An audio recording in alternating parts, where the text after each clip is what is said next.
Alors quand on vient mettre des croix gammées sur le visage de Simone Veil et qu'on appelle cela un acte antisémite, je m'interroge. Bonjour à tous et bienvenue sur Esprit de Résilience. Aujourd'hui, une vidéo un peu spéciale pour vous en cette merveilleuse journée des femmes, ou plutôt journée internationale des droits des femmes. Mais cette journée est déjà passée ? Ouais. Et c'est pas grave. Comme dans de nombreux pays, cette journée est célébrée le 8 mars. Et pourquoi il n'y a pas la journée des hommes ? Parce que c'est tous les jours la journée des hommes.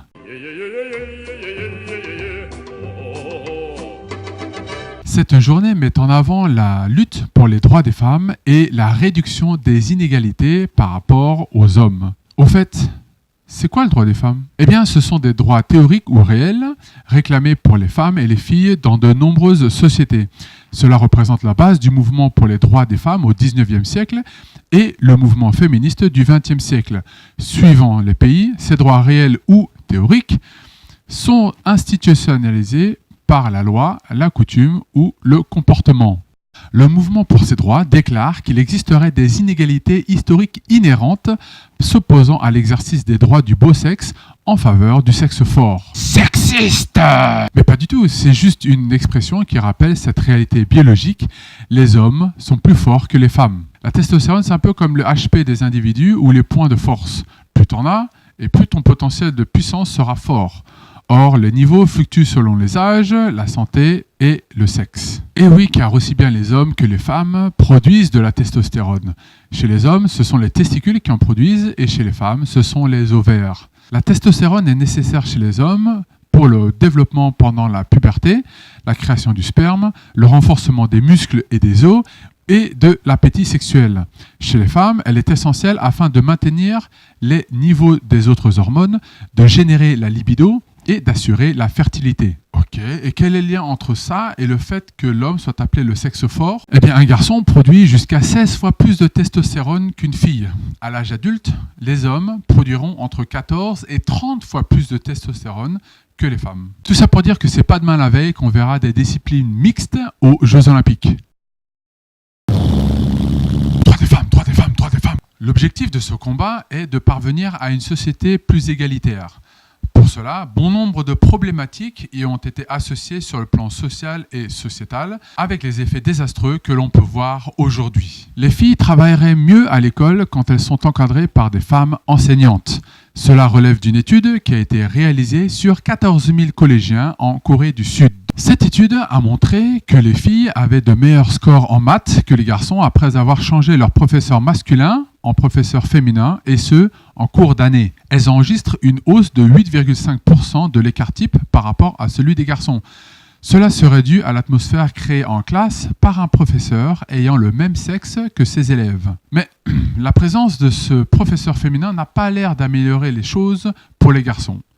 Bien au contraire. Le pire, c'est que rien qu'en 2015, on comptait en gros en Corée 68% de professeurs de coréen qui étaient des femmes, 73% des professeurs en LV1 anglais qui étaient des femmes et 61% des professeurs de maths qui étaient des femmes, et ce, dans l'ensemble des collèges et des lycées. Mais c'est sans compter sur l'énorme majorité des puéricultrices, des institutrices, des professeurs de sexe féminin dans les autres matières au collège et au lycée, qui font que la majorité des professeurs en Corée restent des femmes. Très peu pour l'égalité homme-femme. Si garçons et filles reçoivent une éducation, c'est pour permettre à la société de prospérer en leur donnant un maximum de bagages afin de favoriser l'égalité des chances et de leur permettre d'avoir une meilleure conscience face à leurs devoirs et responsabilités en tant que futurs citoyens. Or, là où le bât blesse est que le système traditionnel d'éducation, c'est-à-dire en gros les élèves assis à une table et attentifs au professeur,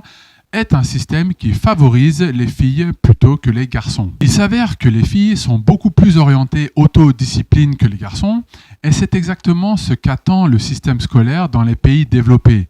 Ils s'attendent à ce que de petits groupes d'élèves restent bouche bée jusqu'à que le professeur leur donne des instructions. C'est pas vraiment ce que les mecs apprécient le plus, mais les filles semblent n'avoir aucun problème avec cela. Bien au contraire. Les femmes ont tendance à se conformer au cadre dans lequel elles évoluent. Quand les professeurs donnent des devoirs et des livres à lire, les filles s'exécutent parce que ce sont justement des devoirs.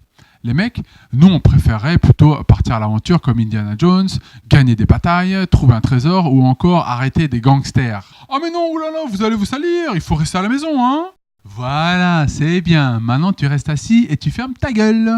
Non, surtout, tu ne bouges pas. T'as compris? En fait, t'avais pas des devoirs à faire? En plus de cela, s'ajoutent les manuels scolaires qui sont étudiés pour, on va dire, simplifier l'apprentissage, mais qui ne bénéficient qu'aux filles. Mais, point intéressant, bien que les filles ramènent de meilleurs bulletins à la maison, les garçons arrivent à avoir de meilleurs résultats lors des grands examens.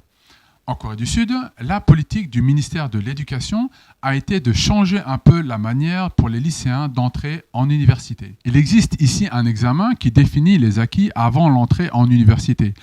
À l'instar du bac, qui est un pass pour les universités nationales, les Coréens passent le SAT ou Scholastic Assessment Test. Le résultat à cet examen déterminera leur position au niveau national et leur permet, s'ils ont un très bon score, de postuler pour les meilleures universités coréennes. Cet examen représentait il y a quelques années encore 75% de la norme pour les entrées en université. L'autre façon d'y entrer était le dépôt de dossier et c'est là que vous montriez vos bulletins et les activités extrascolaires. Mais il y a 6 ou 7 ans, je crois, le ministère a changé les choses et les entrées en université sont maintenant définies ainsi. 50% d'entrées par le SAT et 50% d'entrée sur dépôt de dossier. De quoi favoriser l'accès des femmes aux universités. Car le mouvement féministe aime à interpeller les hommes sur les discriminations que les femmes subissent lors de l'entrée à l'université. Mais, fait numéro 1, plus de femmes sont acceptées au MIT plutôt que les hommes alors qu'ils y postulent en plus grand nombre. Fait numéro 2, 13% des candidates ont été reçues à Cambridge en 2014 contre 6% d'hommes. Fait numéro 3. Le nombre des femmes en université américaine dépasse celui des hommes depuis 1979. Fait numéro 4. Parmi les 100 meilleures universités nationales sélectives américaines, 14 admettent plus de garçons que de filles et 46 recrutent plus de femmes que d'hommes. Fait numéro 5. Parmi les 100 meilleures universités américaines d'arts libéraux, 19 universités recrutaient plus d'hommes contre 41 universités qui ont recruté plus de femmes. Mais pour la rhétorique féministe, il existerait une très nette préférence pour les mecs. Ben voyons. Et pour pousser le bouchon encore plus loin, beaucoup de conseillères d'orientation poussent les lycéennes à faire leurs demandes très tôt, car cela pouvait leur permettre d'être plus facilement acceptés. Oh, c'est pas bien de tricher! Dans l'université où j'ai suivi mes études, tout le monde pouvait entrer à condition d'avoir obtenu le bac et de payer les frais d'inscription. Mais dans les écoles sélectives, les places sont limitées pour les différentes filières qu'elles proposent et ne recrutent que la crème des candidats. Le top du top. Elle joue sur l'offre et la demande, ce qui crée un ratio que ces universités aiment à montrer afin de se positionner par rapport aux autres écoles concurrentes. Avec les biais déjà cités, on peut prédire que les femmes auront de plus en plus de facilité à entrer en université au détriment des hommes. Mais au final, les femmes choisissent certaines filières et les hommes d'autres.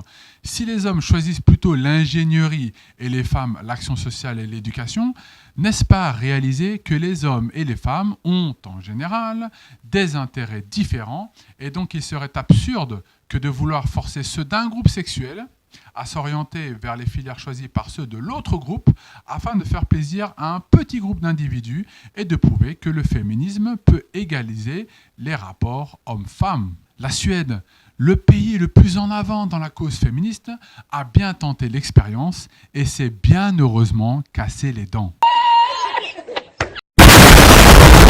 Ok, mais les femmes sont de plus en plus présentes sur le marché du travail, mais ne gagnent pas autant que les hommes. Oh non, pas l'argument sur la différence des salaires. À niveau académique similaire, les femmes gagneraient moins que les hommes et aspireraient à des postes à plus forte responsabilité. Oui, mais la parité n'est pas encore là. En 2014, plus de la moitié des travailleurs américains faisant partie des 20 métiers les moins bien payés étaient des femmes. Seul un tiers des métiers les mieux payés étaient occupés par les femmes. Voilà une catégorie sociale dans laquelle les femmes sont sous-représentées. C'est pas juste. Bon, on se calme.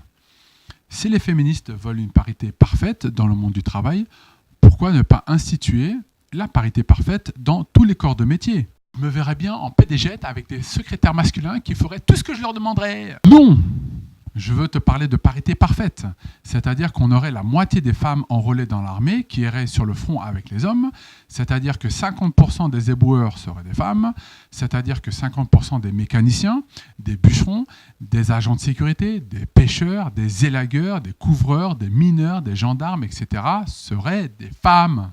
Mais surtout pas. Nous, ce que nous voulons, c'est de pouvoir s'emparer de tout le secteur tertiaire et de tous les postes de direction et de laisser le bas-œuvre aux hommes parce qu'ils ont plus de testostérone. De la patience. De la patience. On veut bien vous laisser des postes à haute fonction. C'est juste qu'ils demandent pas mal de capacités intellectuelles et cognitives. Les tests de QI se sont révélés être un instrument assez objectif pour calculer les capacités cognitives des hommes et des femmes. En moyenne, la majorité des membres des deux sexes tournent autour de 100 points de QI, alors que la courbe des femmes est plus resserrée autour des 100 points, celle des hommes est plus écartée, ce qui montre des déviations de standards plus importants. En gros, vous pouvez avoir environ 3% des hommes chez les génies, c'est-à-dire au-delà des 130 points, contre 1,5% des femmes. Est-ce que ça veut dire que les hommes sont plus intelligents que les femmes ?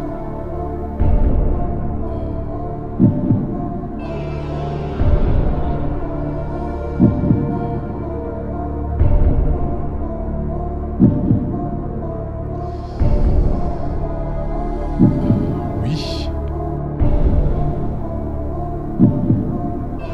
Est-ce que c'est votre ultime bafouille ? Oui, c'est mon ultime bafouille, Jean-Pierre.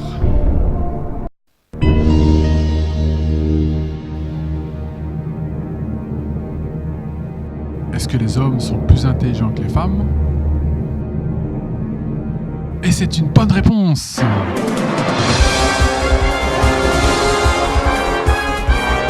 Bon, on va faire un petit peu de bio ici.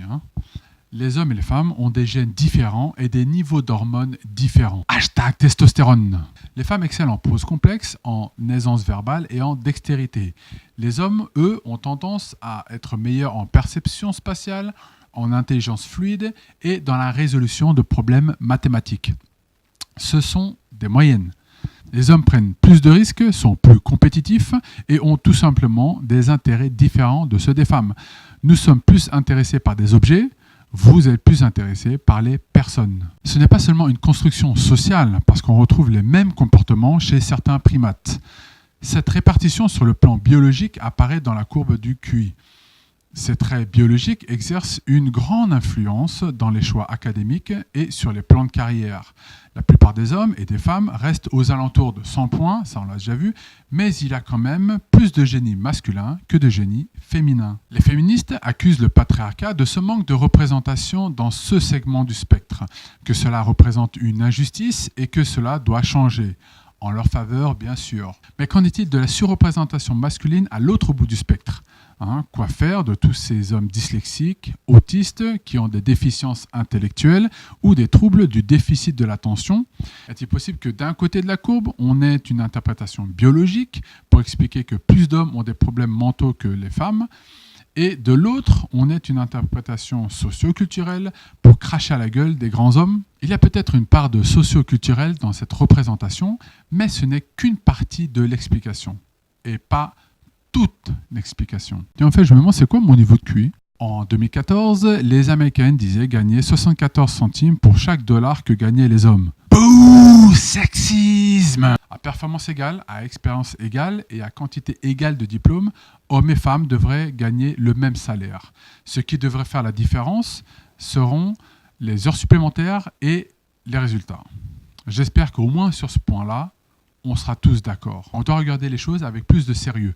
Vous ne pouvez pas prendre simplement les revenus moyens des hommes et les comparer aux revenus moyens des femmes, voir qu'il y a un gouffre béant et appeler ça du sexisme. Quand les femmes entrent sur le marché du travail, elles gagnent en gros plus que les hommes. Mais quand on approche de la trentaine, les choses changent. Les hommes commencent à gagner plus que les femmes. Comment ça se fait ? Très simple. À 30 ans, c'est là où les jeunes couples se marient. En France, on dit que c'est en moyenne 35, 36, 37 ans qu'on se marie, mais c'est une moyenne. Dans cette moyenne, vous avez les remariages, donc ça n'a rien à voir. Donc à 30 ans, c'est là que le couple solidifie ses idées en matière d'investissement, en matière d'enfants, etc. La femme tombe enceinte puis donne naissance. Il y a un temps où elle ne perçoit plus ou une partie de son salaire. Puis se pose la question de savoir si la femme retourne sur le marché du travail ou reste à la maison à s'occuper des enfants. Et c'est là que le financier est très important. Si le contexte financier est favorable, la femme n'a pas de réelle raison de travailler, à moins de faire passer sa carrière avant la famille. Dans ce cas, elle pourrait continuer à mi-temps jusqu'à ce que l'enfant devienne plus autonome et refaire du plein temps par la suite. Et ça, c'est important pour les jeunes couples de comprendre. Si vous déposez votre enfant en crèche, vous l'exposerez à un environnement étranger auquel il aura des difficultés à s'adapter, sans parler du sentiment d'abandon qu'il développera à votre égard. Et si vous pensez à la nourrice, pensez bien à faire vos calculs car au final, vous n'allez gagner que quelques dizaines, voire quelques centaines d'euros au change. Est-ce que ça vaut bien la peine de poursuivre une carrière au détriment des relations familiales ? Posez-vous cette question. Pour les personnes qui peuvent compter sur les grands-parents pour s'en occuper, c'est l'idéal car moyennant une aide financière, les liens familiaux s'en retrouveront plus forts. Les personnes âgées retrouvent une seconde jeunesse et la somme apporte un plus à leur retraite. C'est ce que moi et ma femme avons fait et c'était vraiment très très bien. Les petits-enfants comme les grands-parents développent des souvenirs impérissables et l'argent reste en famille. Mais beaucoup ne peuvent pas recevoir cette aide venant de leurs parents. Alors, on regarde lequel du mari ou de la femme gagne le plus, lequel des deux peut, en y mettant un plus d'efforts, gagner plus d'argent sur le long terme. On parle bien des opportunités de carrière au sein d'une même entreprise ou au sein d'un même secteur d'activité. En général, c'est au mari qu'incombe la grosse responsabilité de ramener l'argent à la maison afin que sa femme puisse libérer du temps pour s'occuper des enfants. C'est lui qui va devoir faire des heures supplémentaires et s'investir davantage dans des projets à risque afin de toucher plus. Voilà la raison pour laquelle, en moyenne, les hommes gagnent plus que les femmes. Maintenant, si une femme a le désir de poursuivre une carrière plutôt qu'une vie de famille et de se fait s'investir à fond et fait des heures sup, elle a, selon moi, tous les droits de pouvoir atteindre les sommets et de toucher un max. Mais là encore, la femme travailleuse sans enfants et sans famille qui réussit ne représente pas la norme. La majorité d'entre elles préfèrent une vie plus relaxe, qu'elles aient des enfants ou pas. Il n'y a donc pas de problème de différence des salaires ni aux États-Unis ni en Europe. Toujours pas convaincu ? Écoutez ceci. La American Association of University Women, une organisation féministe, affirme que la seule différence de salaire serait de 6,6 cents quand on prend en considération les choix de carrière pris individuellement par les hommes et les femmes. L'université de Georgetown a fait une liste des 5 filières les mieux payées. Génie pétrolier, 87% d'hommes. Sciences pharmaceutiques, 52% de femmes. Sciences mathématiques et informatiques, 67% d'hommes. Génie aérospatial, 88% d'hommes. Génie chimique, 72% d'hommes. Et une liste des 5 filières les moins bien payées. Psychologie, 74% de femmes. Éducation de la petite enfance, 97% de femmes. Théologie, 66% d'hommes. Services et organismes communautaires, 81% de femmes. Services sociaux, 88% de femmes. Si les femmes sont quasi inexistantes dans certaines filières, ce n'est pas parce qu'elles ne peuvent pas y entrer, mais bien parce qu'elles ne veulent pas y entrer. Dans chaque filière, les hommes et les femmes feront différents choix, ce qui aura un impact sur ce qu'ils gagneront. En gros, les hommes se spécialiseront, feront plus d'heures et accepteront de se déplacer ailleurs si le poste propose un meilleur salaire et seront prêts à exercer un métier dangereux ou à être dispo au boulot quand le patron a besoin d'eux plutôt que de rester à faire des heures fixes. Et si vous pensez que cette recherche est biaisée, expliquez-moi ceci. L'université de Cornell a publié une étude disant que les femmes ont 2 fois plus de chances que les hommes de devenir professeurs assistants dans les filières des sciences, technologies, ingénierie ou mathématiques. Dans les facultés de femmes, ce sont les mères divorcées qui sont choisies plutôt que les hommes mariés.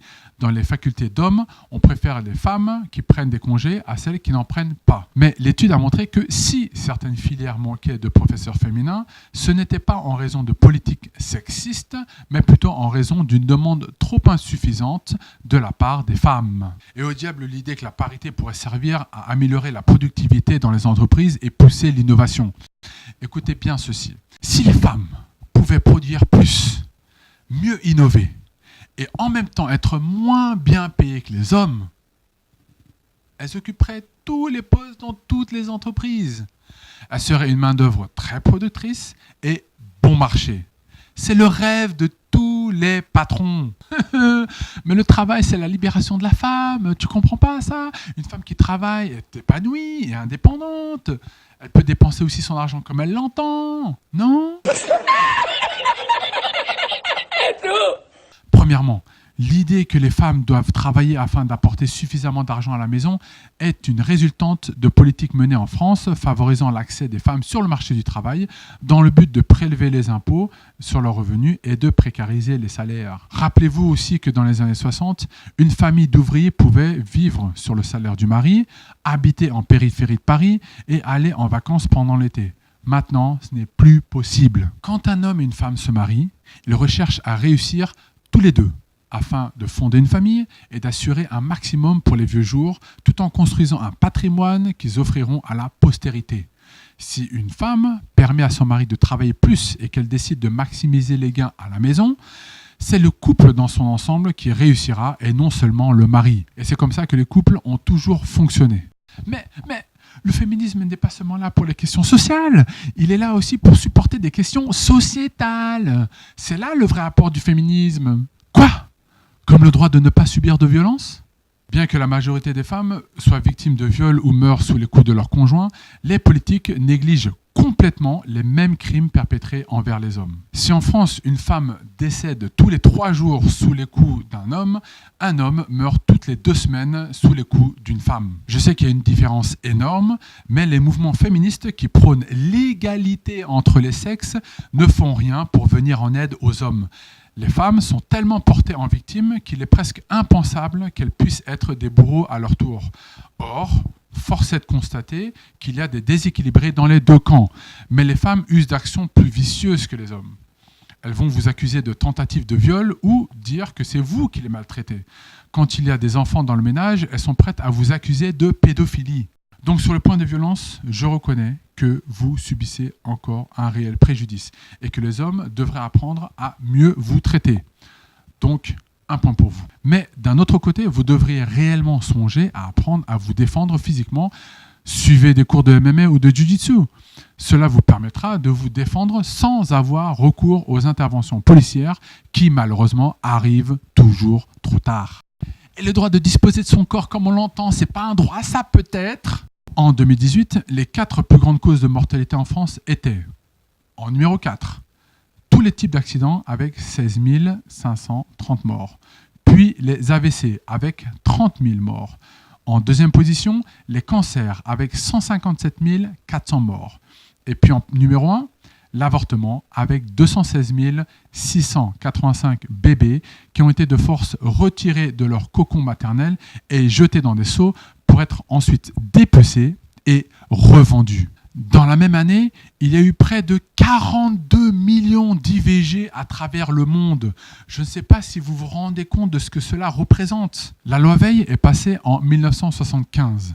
Depuis 1990 jusqu'en 2017, il y a eu pas moins de 5 650 000 actes d'infanticide. Alors quand on vient mettre des croix gammées sur le visage de Simone Veil et qu'on appelle cela un acte antisémite, je m'interroge. Car une femme qui a vécu l'horreur des camps nazis, qui a vécu le génocide de son peuple, car l'Allemagne nazie voyait les Juifs comme un peuple indésirable, qui n'avait donc aucune valeur intrinsèque, quand je vois cette même femme porter la responsabilité de mettre un autre génocide dans les textes de loi pour des êtres humains en devenir, car ils sont eux aussi indésirables et donc qui n'ont aucune valeur intrinsèque, je m'interroge. Ouh là là là là, c'est pas de l'antisémitisme, hein ? Mais force est de constater que la politique en faveur de l'IVG est très très proche de la politique qu'avait le Troisième Reich et que dans le fond, les victimes étaient exterminées pour les mêmes raisons au nom du droit à disposer de. Ce que les femmes finissent par faire avec une IVG, c'est mettre fin à un code génétique unique qui comprenait la couleur des yeux, la couleur des cheveux, le type de cheveux, la couleur de peau, la taille, le poids, la personnalité, la propension envers les maladies mentales. Avec une IVG, vous mettez fin à tout ça. Alors je comprends que pour certaines femmes ou filles, l'avortement soit comme une sorte de fatalité. Que pour vous, suivant vos revenus, vous ne pourrez pas bénéficier d'aide sociale une fois la naissance déclarée et que ce faisant, vous risquez de sombrer dans la pauvreté. Mais personne ne vous force à avoir un enfant. Je suis juste contre le fait de vouloir assassiner un être humain, car pour moi, l'avortement, c'est de l'infanticide purement et simplement. Réfléchissez une seconde. Au lieu de vous mettre dans la tête que le seul moyen pour une femme en détresse serait d'avoir recours à l'IVG, envisagez d'autres choix. L'abstinence, les contraceptifs, la maternité et l'adoption. Ce sont des choix que vous le vouliez ou non, parfaitement raisonnables et qui ne poussent pas les femmes dans une voie sans retour, car ce que les féministes ne vous disent pas, c'est ce qui se passe après l'IVG. Troubles physiques et psychologiques, la possibilité pour une femme de ne plus pouvoir donner naissance dans le futur, le poids du deuil et du regret qui arrivera à un moment ou à un autre. Ce n'est pas un choix si cela concerne la vie d'un autre être humain. Et je me tourne aussi vers les hommes. Les mecs, soyez responsables. Il faut 2 personnes pour faire un bébé. Vous êtes aussi responsables au moment du passage à l'acte, car toute relation sexuelle peut amener à donner la vie. Et le sexe, même protégé, ne l'est jamais totalement. Si vous engrossez une femme, que vous la larguez et qu'elle se retrouve sur le billard avec un médecin en train de lui faire une IVG, vous êtes aussi responsable qu'elle de la mort de cet enfant. J'espère qu'à ce point de la vidéo, vous comprendrez que le féminisme n'est pas une idéologie qui supporte les femmes. Le féminisme n'est pas un mouvement issu des femmes, par les femmes et pour les femmes. C'est un mouvement d'abord issu des hommes. Proudhon a déjà parlé de cela dans son livre « La pornocratie ou les femmes dans les temps modernes ». Ce courant a pris appui sur la dynamique égalitaire afin de faire valoir certains droits comme celui de voter ou d'être représenté. Une fois ces droits obtenus, le mouvement a mué pour devenir non plus un mouvement social mais sociétal. Versé dans le compassionnel et soutenu par le marxisme idéologique, les femmes veulent avoir la parité qui n'est qu'un palier afin d'atteindre leur vrai objectif, celui de renverser les fondations de notre culture occidentale en renversant le rapport homme-femme. On y retrouve depuis les débuts du mouvement la même volonté, le même esprit, comme en témoigne cette propagande pour le suffrage universel. Qu'est-ce que vous voyez ? Un homme et une femme. L'un vote pour la guerre, l'autre pour la paix. Car c'est bien connu, les femmes, ça aime la paix. Car, c'est bien marqué, la paix du monde, l'harmonie de la société, le bien-être de l'humanité existeront seulement lorsque, prises dans le suffrage, les femmes aideront les hommes à faire les lois. He came, we saw, he died. And I want the Iranians to know that if I'm the president, we will attack Iran. We would be able to totally obliterate them. As president, I will make it clear that the United States will treat cyber attacks just like any other attack. We will be ready with serious political, economic, and military responses. Les figures de proue du féminisme détestent les hommes. Elles ne veulent pas l'égalité des femmes. Elles veulent la supériorité des femmes sur les hommes partout dans la société. Elles montrent aussi une fausse image de la femme. Elles montrent qu'elles peuvent mieux exister socialement si elles se portent en victime plutôt que de rester dans une position de créatrice ou de mère. Beaucoup de faux cas d'harcèlement sexuel portés par les médias ont formé une sorte de panique morale dans laquelle l'homme est porté en monstre sexuel et la femme en éternelle victime. Et ça a pour effet tragique de détruire la vie de nombreux hommes innocents, de ne plus prendre au sérieux les femmes réellement victimes d'abus. Cela a aussi pour effet de mettre en rogne les mecs qui en ont marre et qui deviennent à leur tour des protecteurs de la masculinité. Le féminisme est devenu destructif. Bien que le féminisme ait progressé dans le sens où elle a donné aux femmes ce qu'elles auraient demandé, les femmes se sentent de moins en moins heureuses. Elles réclamaient le droit de pouvoir vivre seules. Mais les études montrent que les femmes qui restent seules commencent à devenir un peu folles à partir de 30 ans. Les mecs qui passent le cap de la trentaine et qui restent seuls se réfugient dans les jeux vidéo et le porno. Les femmes, elles, se sentent moins bien dans leur peau, deviennent dépressives et pensent plus à se suicider que les hommes. Autre dommage collatéral, les mecs qui soutiennent la cause féministe. Hey, ça fait combien de temps que vous n'avez pas baisé ? 2-3 mois ? Allez, vas-y, crache le morceau. 2-3 ans ? Voilà, c'est plutôt ça. Le problème, c'est que les féministes ne vous aiment pas, les mecs. Les femmes ne veulent pas d'hommes qui soutiennent les féministes. Elles ne veulent pas d'alliés masculins car vous ne serez jamais assez bon pour parler au nom des femmes que les femmes elles-mêmes. La société des hommes et des femmes est polluée par le féminisme. Elles utilisent tous les outils et toutes les situations, quitte à même en inventer d'autres, pour faire avancer leur agenda. Et les politiques les suivent. Heureusement que la plupart des femmes qui ont apprécié certains apports du féminisme ne se sentent pas féministes, à proprement dit, à cause de ces folles qui se veulent les porte-paroles du mouvement. Femmes du monde, nous vous aimons. Nous vous protégerons. Nous aurons de la compassion pour vous et de la patience envers vous. S'il vous plaît, embrassez votre féminité. C'est ça qui fait qu'un homme aime sa femme avec passion. Embrassez votre féminité et écrasez le féminisme.